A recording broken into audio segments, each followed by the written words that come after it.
Assalamu alaikum. We will continue on the topic soil-water relationships, okay, or soil permeability. As you know, we discussed in the previous lecture the laws of flow, okay. We took this standpipe or pipeline, and from that we reached these kind of relationships, okay. The collected amount of water equals to flow rate multiplied by time. Flow rate equals to velocity multiplied by A. This is important. We will go back to it again. Remember it. Velocity is proportional to hydraulic gradient I, right? From here, Darcy's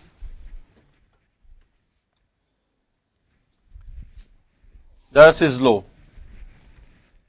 Velocity equals to coefficient, which we called coefficient of permeability, okay, multiplied by hydraulic gradient. This is important. Darcy's law.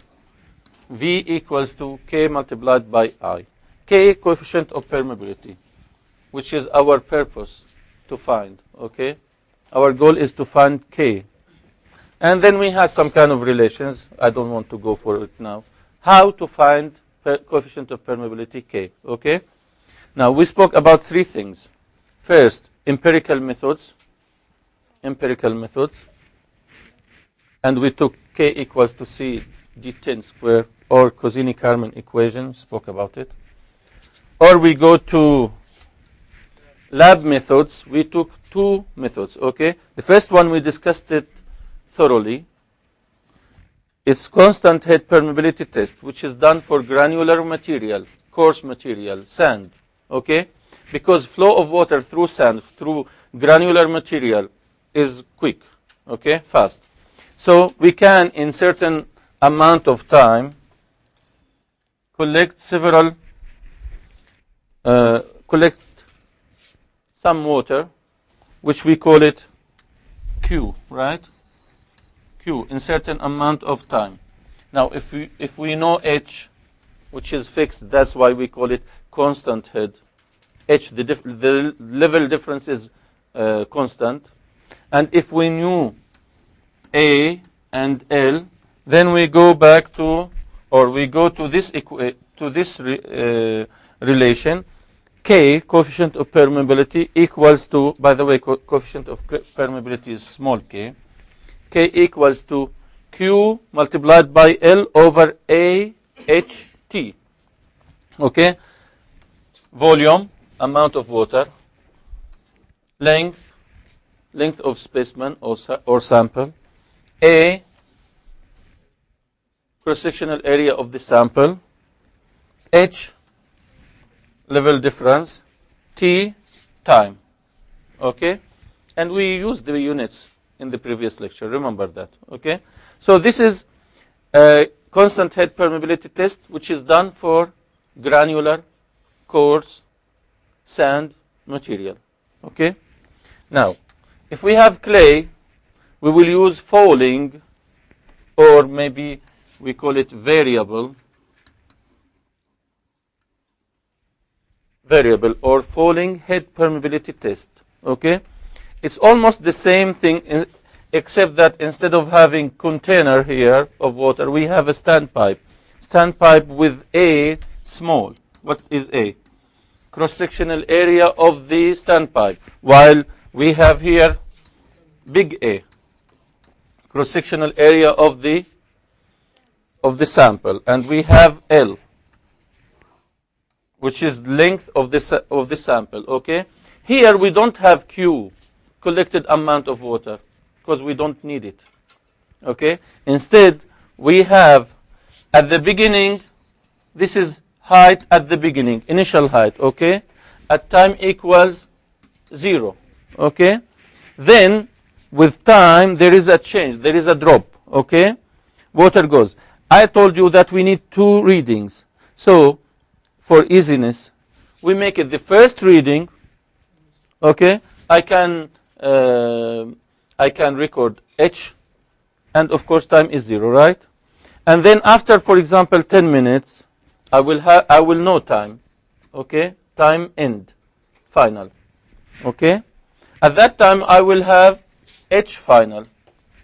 I will stop the test by just closing here valve. Then I will have H final and T final. Okay? Right? Now we will go for differential equations. You don't like differential equations. Derivations to reach an equation. You don't need to do that. Okay? And you don't need to know that even, although it's written in your textbook. But you need to memorize and to know how to use the last equation. Okay? This is the equation that we will use it. I will write it in a different way. Okay? I will write it here. K equals 2.303 A L over A T log H1 over H2. The same thing. Okay? You can write it in this way. I'll put it up.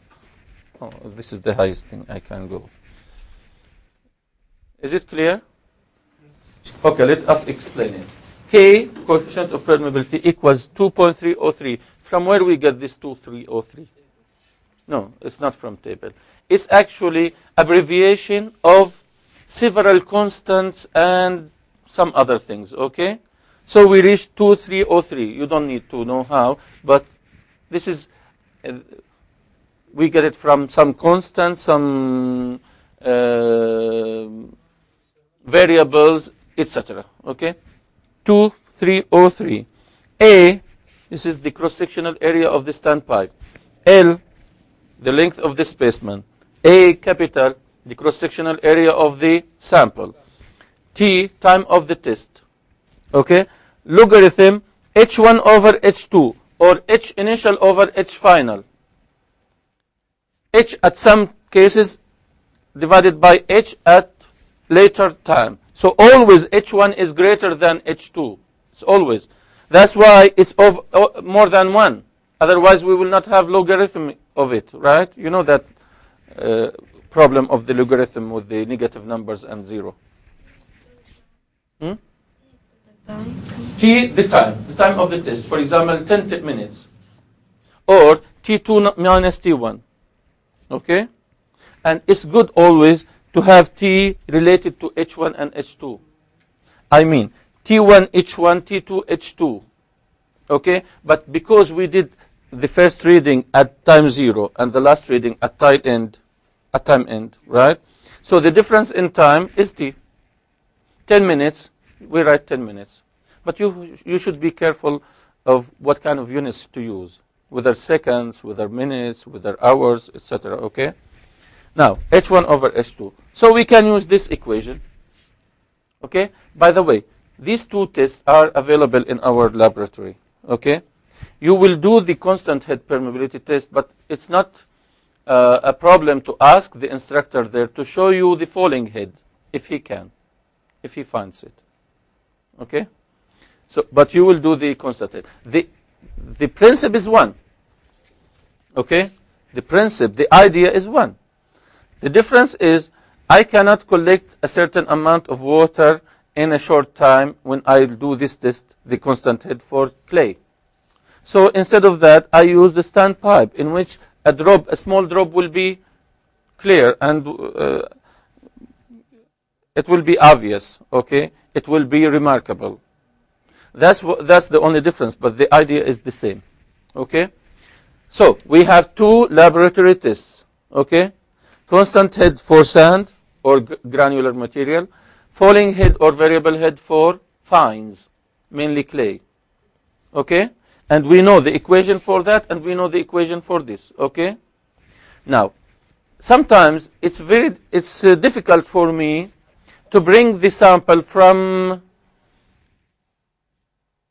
a distant area, like for example, I'm doing the test in Tafouh. Where is Tafouh?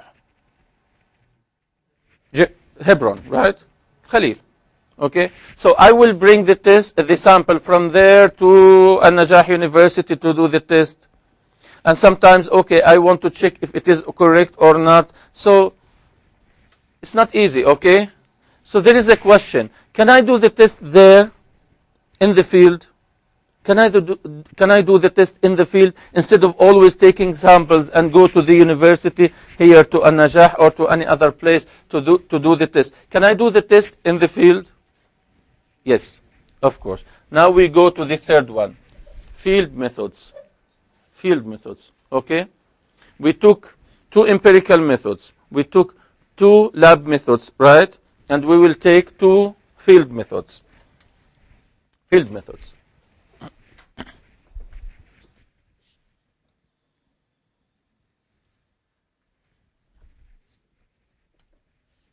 Field methods. Now we have 2 types of tests. The first one is well or pumping permeability test. Why it is called well? Because we will dig a well. Okay, beer. Here we have it. This is a well. Okay, beer. We will dig. We will excavate. Okay, we will make a borehole. We call it borehole or well. That's why it's called well. Or we call it pumping because we will use a pumping machine to pump water out of here. Okay? Now, before you draw this, let us explain. So it's well or pumping permeability test. Suppose we have a place in the earth where we have, by the way, what is this? What is this sign means? This means water level, okay? When we want to show you that we have water here, this is a water level. It's short for this type of symbol, okay? Usually we draw this symbol, but for make it short and quick, we draw it like this, okay? Sometimes you may have it like this, okay? You know, delta, upside down delta. Okay, this means water level. Okay, now don't ask me. Once you see this, then there is water. Don't ask me, water is up or down. This is not a question. Okay, this sign means we have water. Okay, now we have water here, and we have this sign. What is this sign means? From now and on, we will use these signs. By the way, this sign means rock. It means 11 equals to 11, right? In italic. No, it's rock. Okay? This means rock. What does that mean? When we draw rock, then there is no water flow through rock. Okay? It means that I have water from here up to there. There is no water down when we have rock. Okay? Okay? Now, what we did, we make this pump. Sorry. I make a problem.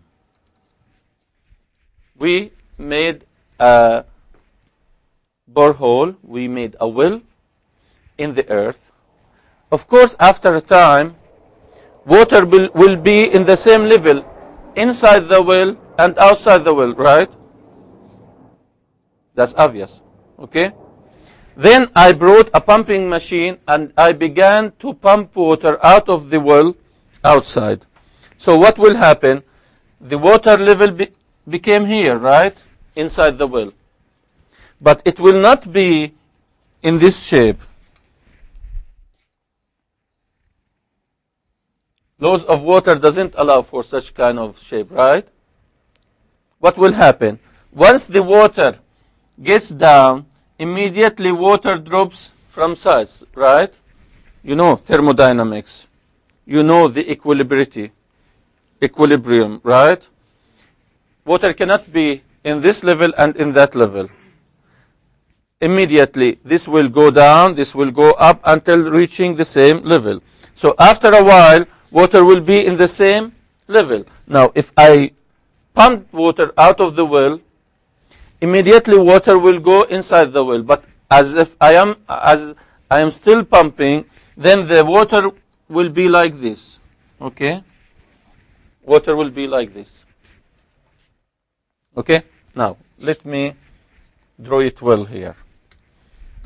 I have, this is the earth, this is water table, and this is the bedrock. Then I made a hole. Okay?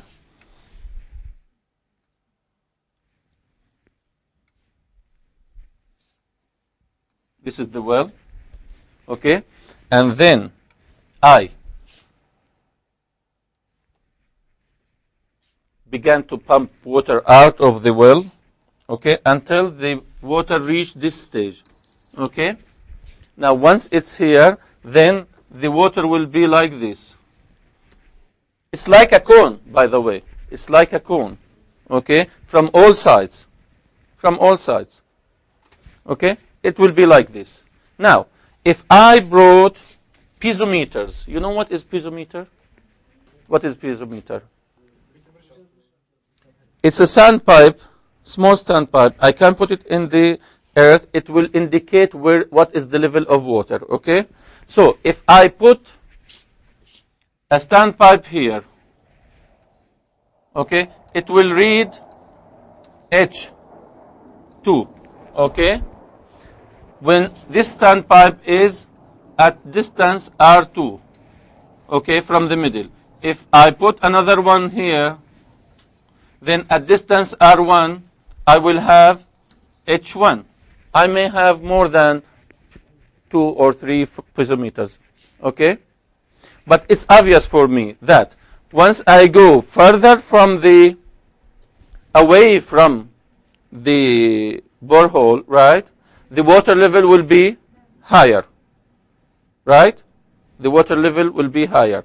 So H1 is higher than H2, as R1 is further or away, more away than R2 from the middle of the wall, right? Is it clear? Now then, I can make differential equations and some derivations, relation between R and H. Okay? I can make a relation between R and H, and I will end up with this equation. You should know it.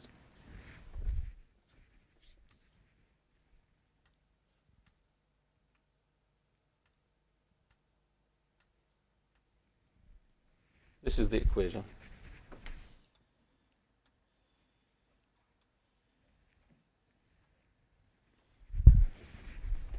I will write it again. K equals 2.303. Remember that number? 2303 Q. Okay.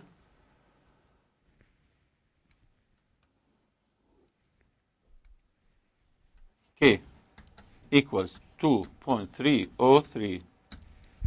Okay. Q divided pi. What is this? Pi. Okay? Pi. Multiplied by H1 square minus H2 square, all log T1 by T2. Let us explain. You can write it this way. Maybe it's better than writing it that way. Okay? This way. K equals 2.303. I spoke about this. Okay? 2.303. This is abbreviation for some constants and variables, etc. Multiplied by Q. What is Q? Flow rate. We took it. Flow rate. V multiplied by A, right? Okay, Q divided by pi H1 minus H2, H1 square minus H2 square. H1, H2, H3. Remember then that always H1 is greater than H2. H1 is always greater than H2, then we end up with this is always positive, right? This is always positive. Okay. Logarithm T1 by T2. T1 is related to H1. So it's away, more away, right? So it's always T1 is greater than T1, than T2, right? So this is always plus more than 1, right? More than 1. Okay? So the logarithm is good. Okay? We can use this. We can use this to calculate at the field K equals 2.303 multiplied by Q divided by pi multiplied by H1 square minus H2 square logarithm of T1 divided by T2. Okay? This is a method. There is another method which I will not concentrate on. It's called Auger test, or permeability test using Auger. What is Auger? You studied it in geology. Heard about this name in geology. Auger is the short name for drilling machine. But we also say auger about any hole in the earth. Okay? That we use a machine to bore it. Okay? So boring machines or drilling machines, we call them augers. Okay? Auger. What we do?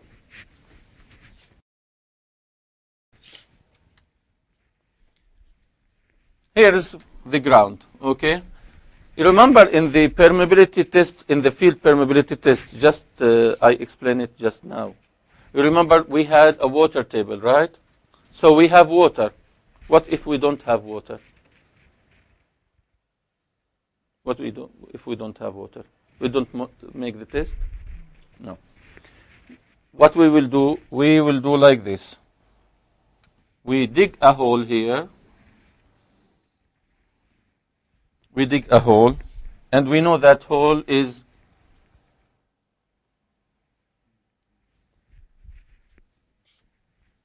we dig a hole, and we know the diameter of that hole, okay? The diameter of that hole. Then we pour water here. We put water, okay? Now, I know, for example, that water is at depth of H1, okay? For example, 10 centimeters, okay? The level of water. 10 centimeters from the ground surface, okay? Then 1, 2, 3. I will record the time. And for example, after half an hour, water reached here. So this is H2, okay? So the difference took place in time equals, for example, 10 minutes, 15 minutes, etc. Okay? Right? So it's easy. If we don't have water, I will dig a hole, find the diameter of that hole, find the height of that hole, cylindrical hole. Okay? Then I will pour water at a level, I will record that level. Okay? And then I will record after, for example, 30 minutes or 15 minutes or whatever, how much the water dropped down. This dropping of water is caused by water flow, right? And it will depend on the permeability of the soil, right? So I will make this relation. In your textbook, there is an equation for this, but I don't want it, okay? You can check it there.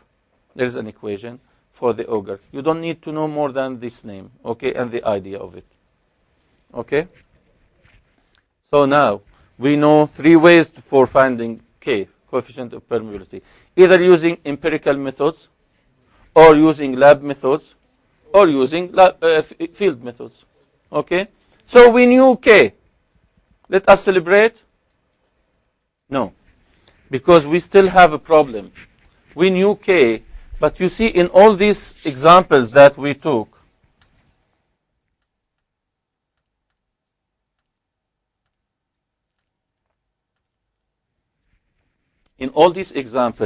remember that water flow in soil, we use it in one direction, remember? It was in one direction, right? But in reality, is it in one direction? Water flows in soil, not in one direction. It may flow in several directions, right? But in our tests, whether they were field or even if they were in the laboratory, we forced water to flow in one direction only. Remember constant head, one direction vertical. Remember falling head, one direction vertical, right? So it's not representing, right? So this is one important thing. Water flow in soil may not be in one direction. Actually, it's always it's not in one direction. That's one thing. The other thing, water flow in soil is not uniform because soil is different. It may be here fines, it may be here coarse, right? I may have fine and coarse. I may have sand and clay mix. Okay? But we took for sand alone. We took for clay alone. Even if you look to that table I told you about, 4.1, remember that table? I told you about it in page 61 in your textbook. There is for sand, for clay, but there is nothing for sandy clay, for clay sand, for mix of sand and clay and gravel, right? So this is another problem. It's not uniform. So how can I find the permeability for a soil layer that is mix of sand, silt, clay, gravel, okay? And it may be here something, and it may be there something else, okay? So I need to understand the flow of water in soil, having in mind these two problems, okay? How can I do this? How can I find flow of water in soil which is not uniform, which is not constant, and which is not in one direction only? Right? This is what our next step to understand. Okay? Suppose we have, let us to explain it, we will have an infinite element. Remember, guys, when we study something, some elements, you remember that you used it several times in mechanics, you used it in statics, you used it in physics. We take an infinite body, right? An infinite element, right? And we study what happens there. And then we generate it for all, right? We make summation. Remember? You use this technology. That's why we have something called finite element methods in engineering. Finite elements. Instead of studying a huge body of soil, for example, or of, for example, a plate like this, what will happen to it if it was subjected to loads? Okay? I can consider it as one plate, but that's okay. But in fact, the area where you sit is not like the area where nobody is sitting, right? The pressure there is not like the pressure here, right? So to understand it well, if I can minimize it to small particles and study every particle alone, every element alone, and then summarize to infinity number of particles. You understand this? That's why we will use an infinite, very small element. We will use it in soil. Now what I will have here? I have an area where I have rocks. This is rocks, right? Remember, 11 equals to 11. We have rocks here. And we have water in soil, okay?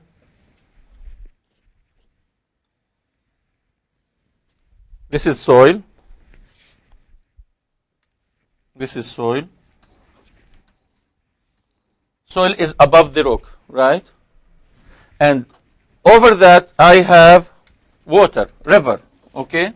This is a river. This is a river flowing in this direction. What I did, I put like a dam, okay? Dam, sed. This is, we call it sheet pile. Sheet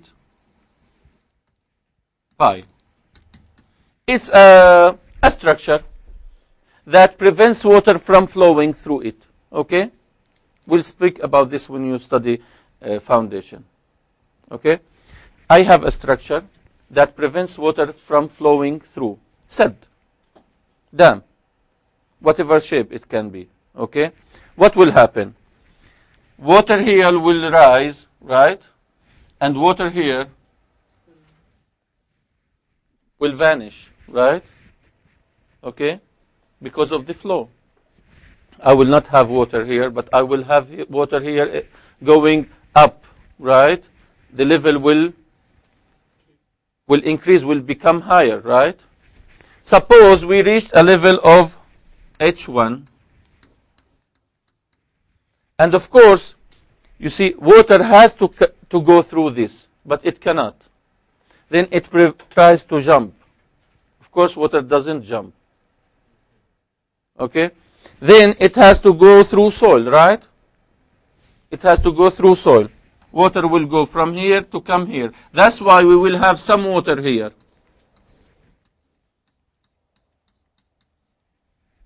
Okay? In front of the dam, always we have some water. From where it comes? Either from soil beneath it, or we have certain or specific windows that allows water to go through the dam. Okay? Now, we will have water behind the dam at level H1.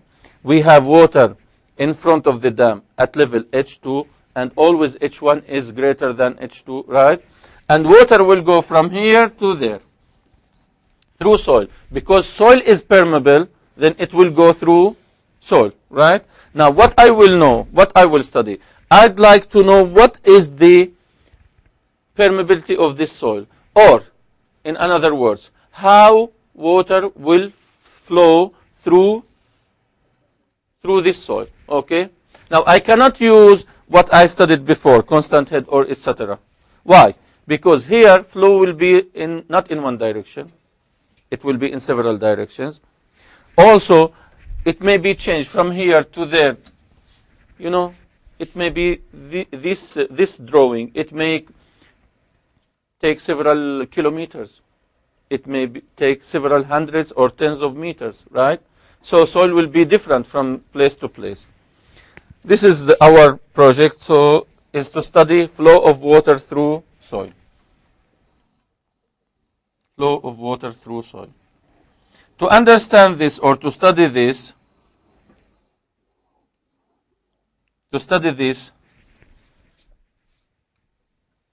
I use this infinite element called A. Okay? I took an infinite element A.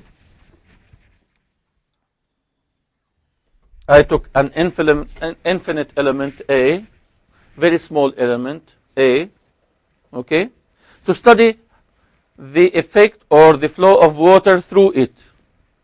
Okay? Ready? Suppose this infinite element, I will consider it as a cubic. It is a cubic, okay? Water will flow, okay? Water will come from this side and go from that side to go out, right? But also, there are some drops of water which comes from there and it will go in this way, right? And maybe there are some water which will come from this side and go from that side, or from that side and go from this side, okay? So actually, that very small point or element, it can be represented by cubic, okay, which has very small distances. That's why I will call it this distance D. Let us call it X, okay, because it's in the direction X, okay, and let us call this D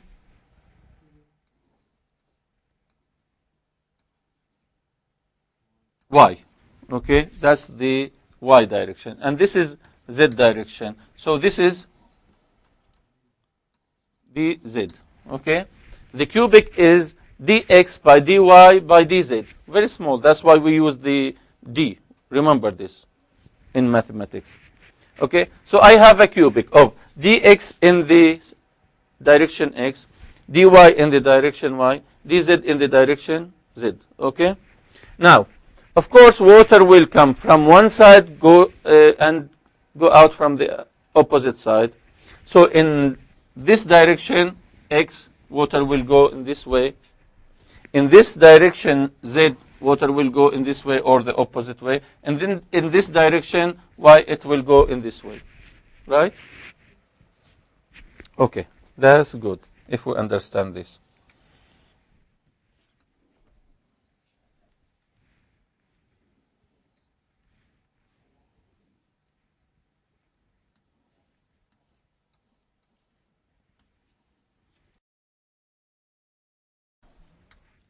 Now, this equation is obvious for you, right?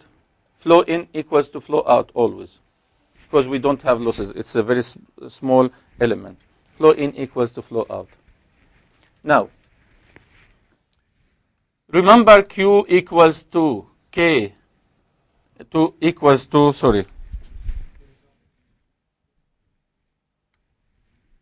V multiplied by cross-sectional, right? Cross-sectional, right? Q equals V multiplied by A, right? Okay. I can say that water will flow in the direction X. This is Vx, okay?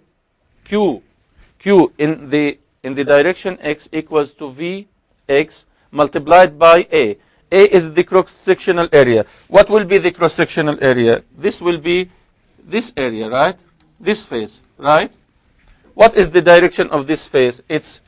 We call this dz and this dy. So Vx dy dz.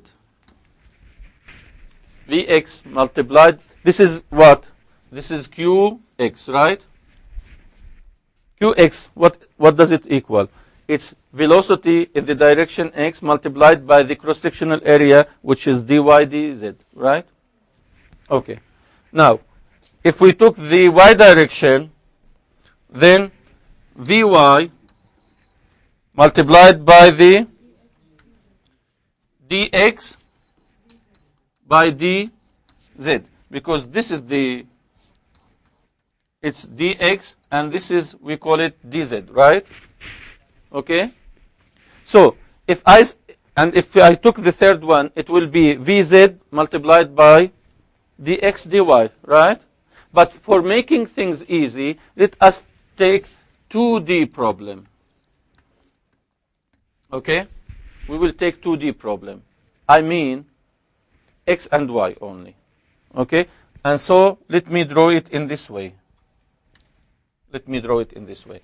Here is the cubic, but in two directions. Okay? Here is the cubic in two directions. In x direction, I will have Vx dy dz, right? And in y direction, I will have Vy dx dz, right? These are the inflow. Okay? Now, they will be equal to the outflow, right? So what is the outflow? The outflow, remember, listen here, be careful. The outflow is Vx, okay, Vx plus partial, remember, of dvx by dx along dx. This is multiplied by dy dz. We added the partial, okay, because of the difference in distance. We added the partial, which is dvx by dx along dx. And the same way, we have here vy plus partial of dy, dvy by dy along dy. This is multiplied by dx dz. Right? So you have to draw this. Draw it big and show all this on it. Vx multiplied by dy dz, Vx plus partial of dvx by dx along dx multiplied by the same area. Okay? And here Vy multiplied by the cross-sectional area dx dy dz, sorry. So Vy is a partial of dvy by dy along dy, the distance dy, the length dy, multiplied by the cross-sectional area. Okay? Now, I can, again, ensure or assure that Q in equals Q out. So this plus this should be equal to this and this, right? Okay. Vx dy dz plus Vy dx dz should be equal to those two, right? Or the difference between them should be 0. Okay? This we will continue next time.